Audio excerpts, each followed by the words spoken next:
In just a moment, X-1. But first, some of the funniest situations you've ever witnessed occur every Wednesday night when the devilish imagination of MC Jack Bailey gets to work on NBC's Truth or Consequences. You won't believe it until you hear it, so listen in tomorrow.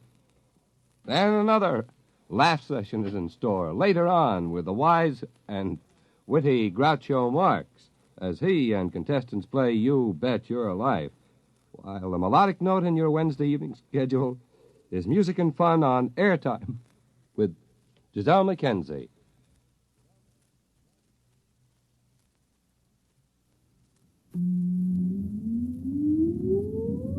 Countdown for blast off. X-5, 4, 3, 2, X-1, fire.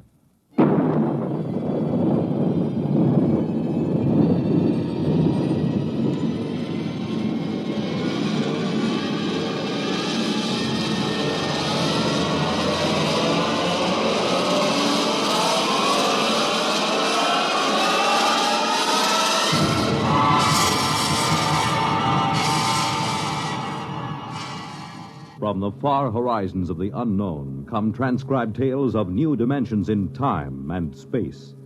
These are stories of the future, adventures in which you'll live in a million could-be years on 1,000 maybe worlds. The National Broadcasting Company, in cooperation with Galaxy Science Fiction Magazine, presents X minus one.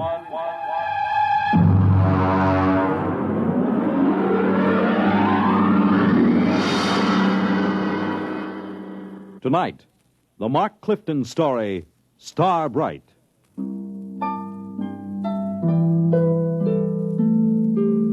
Well, it's finally happened. I've known it would for a long time now. That's why I'm writing this, in the hopes that you'll understand and not think me mad. Whatever the outcome, I hope you will not judge me too harshly for what I've done or failed to do. Mr. Holmes. Mr. Holmes. Come in. Oh, hello, Chief. I just wanted to let you know, sir, that we're doing everything we can to find the children. Yes, I'm sure you are. We've got 300 men out combing the woods for them. The Army base has volunteered another 100 men, and we've sent an all-points bulletin to every police unit in the country. Fine. I just wanted to check and make certain our description is accurate. Your little girl, Star, was wearing a blue dress and white sandals. Is that right? That's right. And she is how old? 6 years old.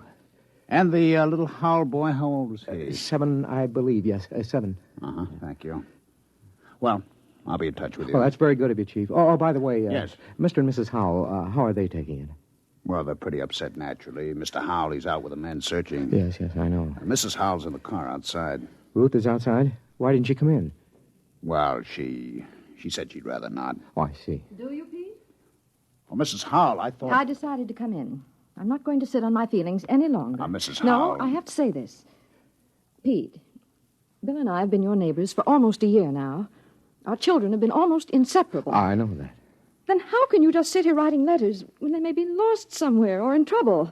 Why aren't you out with Bill and the rest of them searching? I can't. Ruth, I know how you feel. Please try to understand. I intend to help find Bobby and Star, but I must do this first.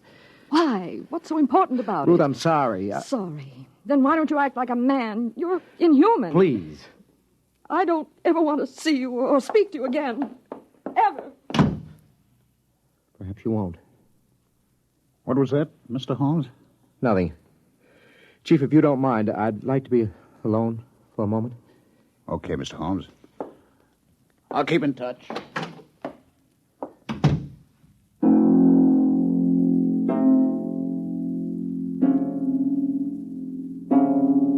How can I tell them? How can I make them understand?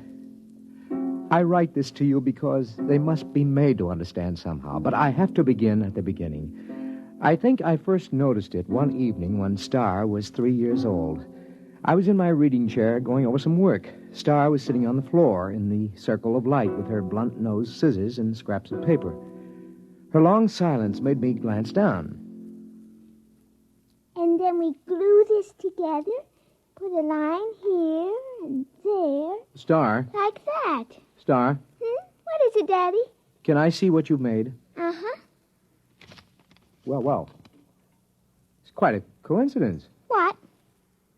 You know what they call a piece of paper joined together with a half twist like this? Nope. It's called a Mobius strip. You mean somebody already made one? A man named Mobius, mathematician, long time ago. Did he know you can put a line on it like that so it has one side all joined? Yes, he did. Someday I'll tell you what it means. Now do it. What? Tell me about a Mobius strip. Very complicated. Then read me about it. Oh, you wouldn't understand, honey. Read me anyway. Okay, young lady.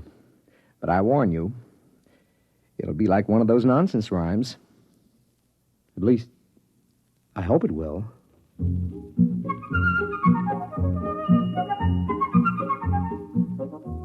At 3 years, a child shouldn't have enough functioning intelligence to put together a Mobius strip. I had known for some time now that Star was an exceptionally bright child. Just how bright, I had no idea. Not until I began to read to her from an advanced physics book, The Theory of the Mobius Strip. To the power of infinity. Now then, are you sufficiently mixed up, young lady? Daddy, you know what? What? You read too slow. You say a word, then I think a long time, then you say another word. Oh, I see. Just what would you have me do about it? Well, teach me to read. Then I can think as quick as I want. The word is quickly. It's an adverb. Oh, Daddy, really? You pick on such unimportant things. I want to learn to read. Okay. When would you like to begin? Right now, tonight.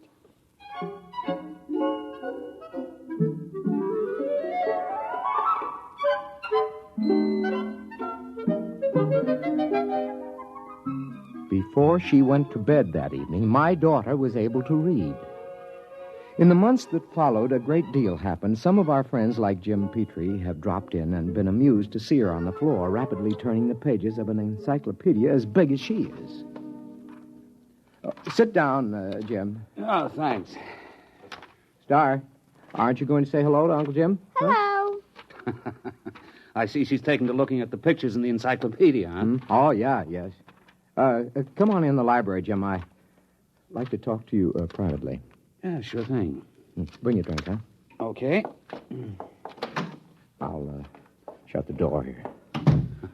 Why all the secrecy? Sit down. Hmm? Jim, we've been friends, you and I, ever since engineering school. So? Neither of us have ever mentioned it, but one of the reasons we were drawn together is because both of us have IQ somewhere up in the genius ratings.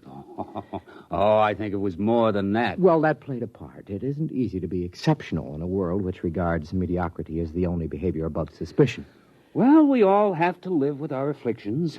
Yours and mine is a quick mind in a dull environment. What would you do, Jim, if you were a parent, as I am, whose wife had died, as Eleanor did, and you discovered that your only child was, well, afflicted with a fantastically brilliant mind? Star? Oh, come on, Pete. Any little girl who's content just to look at the pictures in the encyclopedia. Jim. I mean, after Jim. all. What? She wasn't looking at the pictures. Huh? She was reading the pages. What? But she was turning them as fast as humanly possible. She was reading them. What? I know. I've tested her. She not only remembers everything, she understands the concepts. She even gets impatient with them. Well, have you measured her? Well, I've given her IQ tests, aptitude tests, reaction tables, all the paraphernalia for measuring something we know nothing about. And? Tests don't work. How do you mean? Well, either the tables are screwy or Star's beyond all measurement. Pete, are you sure you're not projecting this? I mean, isn't it possible that a few accidental... Daddy, Yes, honey. I got lonely. Okay, come on in. Uncle Jim, would you read me a story? Why don't you read your own story? Because I'm only 3, and 3-year-olds can't read. And so she had found the answer to her affliction by herself. Conformity. She had already learned to conceal her intelligence. So many of us break our hearts before we learn that.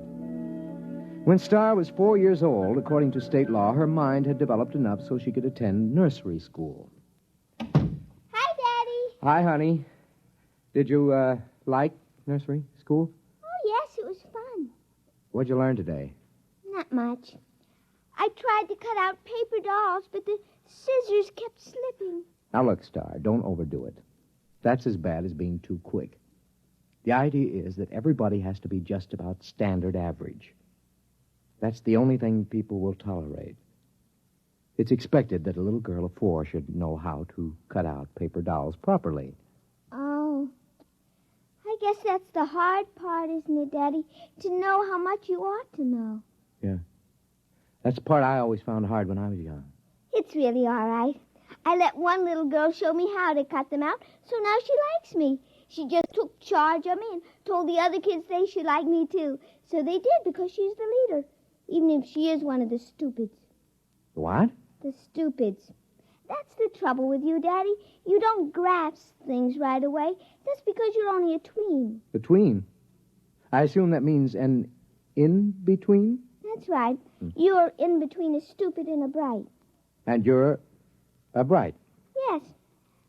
I made those names up when I was very little.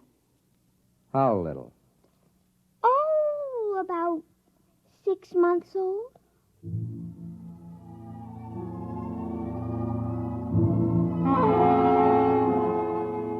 The thoughts began to whirl around in my head after that one. A small fear kept growing inside me. How profound was this little imp that was staring up at me? How much did she understand already? Even as the thought formed, I learned the final horrifying fact about my little girl. It's all right, Daddy. Don't be afraid of me. Well, how did you know that I was thinking anything like that? Well, I just figured it out. Star, Yes, Daddy? now I want you to answer me honestly when I ask you this next question, will you? Yes. Star, can you read people's minds? Are you a telepath? Well, Yes, Daddy. I thought so. You read my mind just now, didn't you? Yes. Now, I'd like to know something else. All right. Can you teach me to do it? You're already learning it, Daddy. The trouble is you're so slow you didn't even know you were learning. Oh, I see. Daddy, Yeah? you know what I wish? What do you wish? Well, nothing.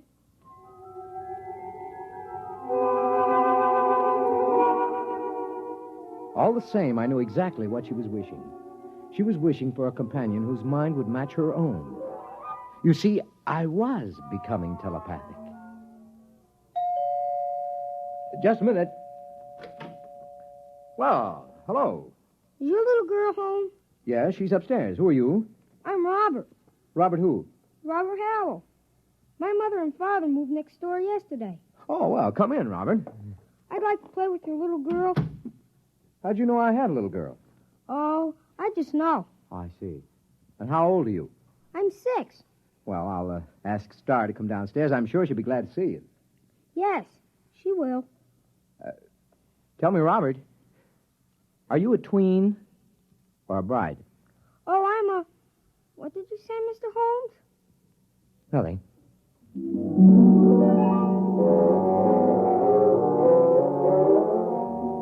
I didn't have to say it. I could read his thought. He was a bride, and it was no accident that he and his parents had moved next door. Somehow, Star had managed to make contact with him, and they had arranged the whole thing. A father is prepared to lose his daughter eventually, but not so soon, not so terribly soon. Coming. Oh, hello, Ruth. Something wrong? No, I was just looking for Bobby. I thought he was over here playing with Star. Well, I thought they were over at your place. I don't understand it. I've noticed that they've been disappearing for a couple of hours almost every afternoon. Well, I suppose they'll turn up again. They know better than to cross the street by themselves. They're too little for that. If they come here first, tell them to come over and have some milk and cookies. Yeah, I'll do that. Oh, by the way, this must belong to your Star. Oh, what's that? Oh, some sort of coin or medal or something. I found it out in the backyard after Star and Bobby were playing. It looks brand new. Let's have a look. Oh, is something wrong? Did you say you found this in your backyard? Yes. What is it? I don't know. Well, I've got to get back. Bill will be getting home for dinner soon, so see you later. Yes.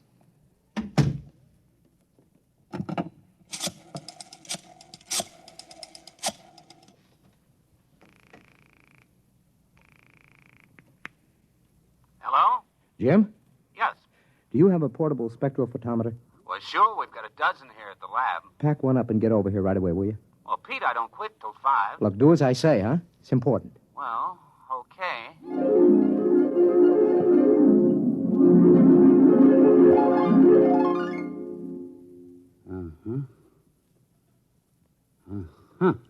Well, Let me check the amount of radioactivity again. you've checked it 4 times. That's about it. Okay. What's your opinion of this coin? Well, first of all, let me say this.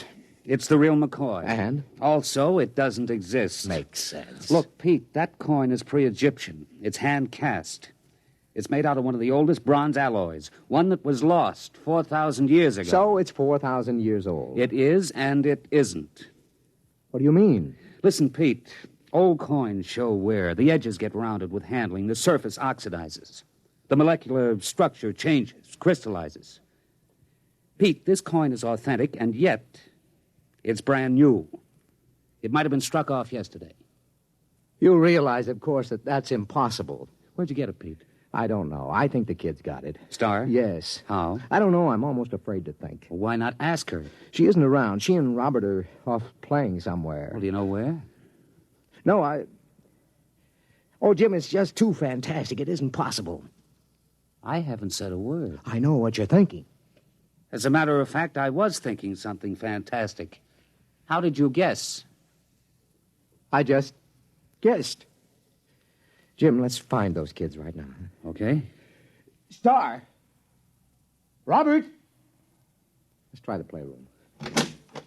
Star? Robert? Not in here. Let's try back here. I hear something. What? Pete, it's coming from the room we were just in. That's impossible. There's no place they could have hidden. I'm going to open that door. Peekaboo, Uncle Jim. There they were, in the middle of the playroom, holding hands, a little shamefaced, a little defiant. Star, Robert, where have you been? Now, I know you weren't in this room a few seconds ago, and there are no windows you could get through. Well? It's nothing, Daddy. We just went a little ways. That is not answering me. Where did you go? You see, Star, we've found this coin. Come on. I shouldn't have to tell. You're both just tweens. Star, I'm still your daddy. Even Brights have feelings about their parents. Now. I tried to ESP you, Daddy. Does she mean extrasensory perception? Yes. You just don't ESP good, Daddy. Robert does it very nicely. He can always find me when I hide. That's 'cause you don't have much imagination. I do, too. Yeah, but you always have to look at a book to ESP what's in it so you leave an ESP smudge. I just look at where you left the smudge, and I go to that place, and that time, and there you are. Oh, but that's cheating. It isn't. You just haven't got imagination. You can't teleport yourself to a place that hasn't been. I can, too. What about the moon people? They haven't been yet. Oh, Star, they have too. Not for your daddy, they haven't, but for the things from Arcturus. The moon people were about 10 million light years ago. Now, wait a minute, kids. Hold on. Jim, have you been listening to this? I think I heard it. Now, look, kids. You're either playing a big joke on us older folks, or you've actually figured out a way to travel to places in the past. Right? And in the future, too, Daddy. Star, could you tell us how you do it? It would be easier if I could ESP it to you. Well, just pretend we're stupids and tell us in words. Well, you remember the Mobius strip? I remember. She made it about a year ago, Jim. Well, you join the ends of a strip of paper with a half twist to make one surface. Then you take a sheet and give it a half twist so you can join the edges together all over. That's Klein's bottle. Oh, you know about that. Yes, we know that. Go on. Well, then you take a cube. You imagine a cube, and you twist it. Tesseract? Shh. Go on, Star. and you ESP the twisted cube all together the same way you did Klein's bottle. Now, if you do that big enough all around you so you're sort of folded into it, you can teleport yourself any place you want to go. And that's all there is to it. Jim, what do you think? I need another drink, Pete. A big one.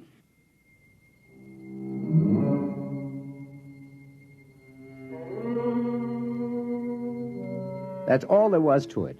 The line, the plane, the cube, those were Euclidean physics.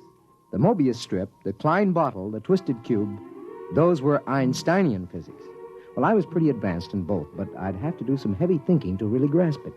Meanwhile, the two little kids stood there staring at us. Star, Robert, can you tell us some of the places you've been? All over, Uncle Jim. The Romans and the Egyptians and places like that. Is that how you got the coin?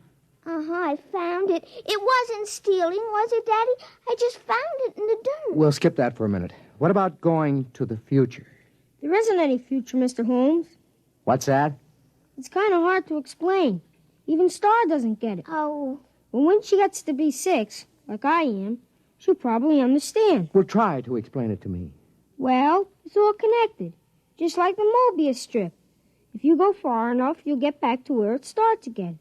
You start with the cavemen, then us men, then atomic men, the moon men, planet men, star men, and brights. Only somehow... What? The brights got off the strip. We haven't been able to find them any place in time. I'd sure like to know how they got off and where they are. Now, look, kids, this kind of thing can be dangerous. You might be eaten by a dinosaur or something. Oh, we just ESP ourselves right out of there. Well, anyway, I don't want you leaving this part of the time strip.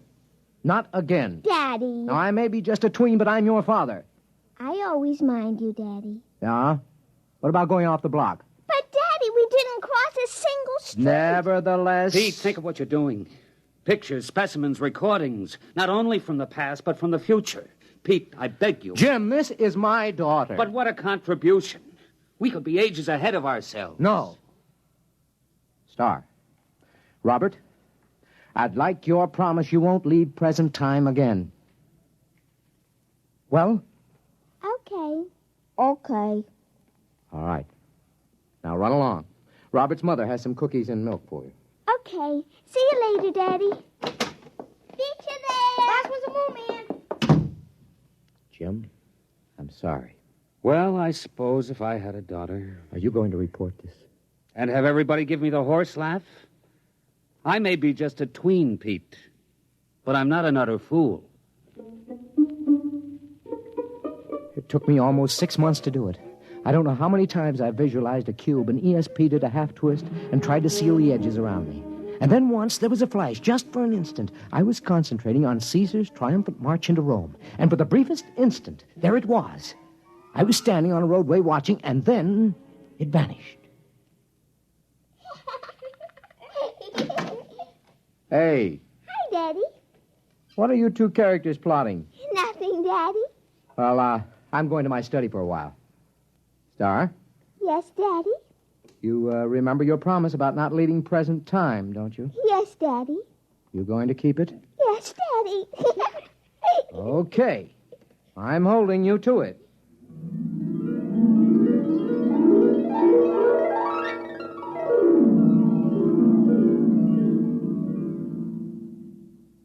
Hello? Hello, Pete. This is Ruth Howell. Yeah? Are the kids there? No? When did you see them last? What time is it?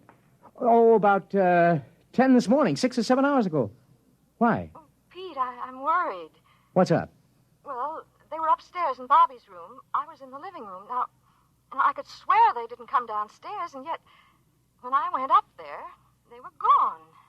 That was over 5 hours ago. Ruth, are you sure they didn't come down? I was in that living room every moment. Pete, I'm Now, Ruth, don't get panicky. I'm coming right over. Just don't get panicky.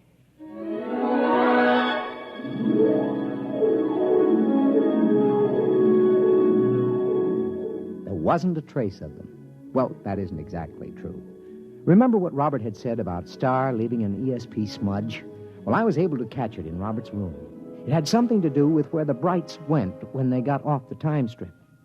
That's it, of course. They wouldn't disobey by leaving present time. But isn't it possible that there is more than one present time? Isn't it possible that another now coexists with ours? That's the clue, of course.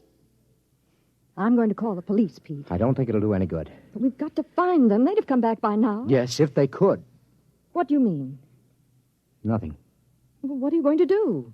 I'm going back to my study to think. To think?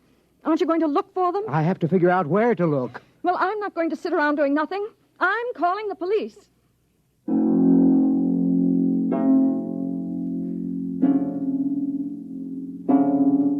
That was this morning. I've been doing some desperate concentrating since then, Jim. I'm writing this down so you'll know. I've already managed to go back to the time of Cheops and ahead to the time when men were navigating to distant planets in a matter of days. But the big job remains. How to get into a dimension parallel with our own at the same time. I figured out that to get the equivalent of a Mobius strip with depth, you must use the supercube, the tesseract. That's what I'm working on at the moment. If I succeed, there is a possibility I may not be able to get back. I hope you will be able to make Bill and Ruth Howell understand. Okay, now if I take 6 cubes and fold them in one another so that every angle is a right angle. Yes, all right, I've got that. And now if in folding, I ESP the tesseract, a half twist around myself. Mr. Holmes? Mr. Holmes, are you in there? Mr. Holmes? We'll have to break in. It's locked from the inside. Mr. Holmes! Pete! Pete, where are you? Pete! That's funny. The door was locked from the inside, but here's his fountain pen with the ink still wet. But he's gone.